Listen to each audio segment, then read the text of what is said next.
کسی نے مجھ سے یہ پوچھا کہ کیا ان دنوں پاکستان بنانا ریپبلک بنا ہوا ہے؟ تو میں نے ان سے یہ کہا کہ میں یہ تو نہیں کہہ سکتا کہ پاکستان بنانا ریپبلک بنا ہوا ہے یا نہیں،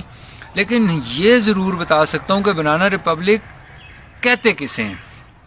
بنانا ریپبلک کی اصطلاح 1904 میں پہلی مرتبہ ایک امریکی ادیب ہینری نے اپنی کتاب کیبیجز اینڈ کنگز میں ایک ملک کے لیے استعمال کی جسے ہم ہنڈیورس کہتے ہیں، اور جو شاید آپ جانتے ہوں کہ براعظم امریکہ کے وسط میں یہ واقعہ ہے۔ لیکن یہ ٹرمینالوجی اس ملک کے لیے ہنری نے کیوں استعمال کی، اس سے پہلے یہ جان لینا ضروری ہے کہ اس اصطلاح میں بنانا کہاں سے ہے، بنانا کا لفظ۔ تو بات یہ ہے کہ ایک امریکی کانٹریکٹر کیتھ اس کا نام تھا، وہ اپنے چچا کے ساتھ مل کر براعظم امریکہ کے دور دراز علاقوں میں ریل کی پٹڑیاں بچھانے کا کام کرتا تھا۔ تو اسے خوراک کی ڈیفیکلٹی ہوتی تھی، وہ یعنی کھانا پینا جو لاتا تھا اپنے مزدوروں کے لیے، تو اس نے اس لیے وہاں پر کیلے لگا لیے تاکہ وہ کیلے ہی کھا کر مزدور گزارا کریں۔ لیکن پھر اسے یہ پتہ چلا کہ یہ کیلے جو اگر یورپ لے جا کے بیچے جائیں تو بہت پرافٹ، یعنی 1000 گنا زیادہ پرافٹ پر بکتے ہیں۔ یعنی یہاں سے اگر آپ $10 کا کیلا لے کے جائیں گے تو وہ یورپ میں جا کر $1010 کا بکے گا۔ تو اتنا منافع بخش کام سے اس نے کیا کیا کہ اس نے اپنی جو ہے وہ کمپنی بنا لی، ایک فروٹ کمپنی جس کا نام اس نے رکھ دیا بوسٹن فروٹ کمپنی۔ ایک اور اسی طرح وہاں فروٹ کمپنی بن گئی، اس کا نام تھا ٹراپیکل فروٹ کمپنی۔ شروع میں وہ جو دو کمپنیاں بنی تو ایک دوسرے کی رائیول تھیں کیونکہ بہت زیادہ پیسہ تھا اس میں، لیکن بعد میں پھر وہ جو کہتے ہیں نا کہ قومی سلامتی اور ملک کے وسیع تر مفاد میں یہ جو دونوں کمپنیاں تھیں یہ ایک ہو گئیں، اور اس کے بعد انہیں مل کے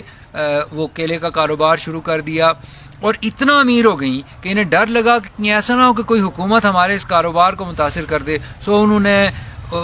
مختلف حکومتیں وہاں پر بنانی اور گرانی شروع کر دیں، اور اس کے بعد یہ ہوتا تھا کہ جتنے ڈاکو، چور، مفرور، ان سب کو انہوں نے اپنی کمپنیوں میں ملازمتیں دے کر ان کے سر پر ہاتھ رکھ لیا تاکہ کوئی بھی وہ انہیں جو تنگ کرے وہ اس کو سیدھا کر سکیں۔ اچھا، سو ہنڈیورس کے لیے ہنری نے یہ لفظ اس لیے استعمال کیا کہ وہاں کی جو زراعت تھی وہ اور دیگر وہاں کے کچھ وسائل تھے جن کو کوڑیوں کا مول وہاں کی حکومت نے دوسرے ملکوں کو دیا ہوا تھا، صرف اس لیے کہ کمیشن لے کر، کک بیکس لے کر۔ تو اس کے بعد پھر یہ جو ملک دیگر ممالک کے لیے بھی استعمال کیا گیا، جیسے یہ مونٹی نیگرو کے لیے استعمال ہوا، یہ کیا ہے گوئٹا مالے کے لیے استعمال ہوا، ارجنٹینا کے لیے استعمال ہوا، اور یہ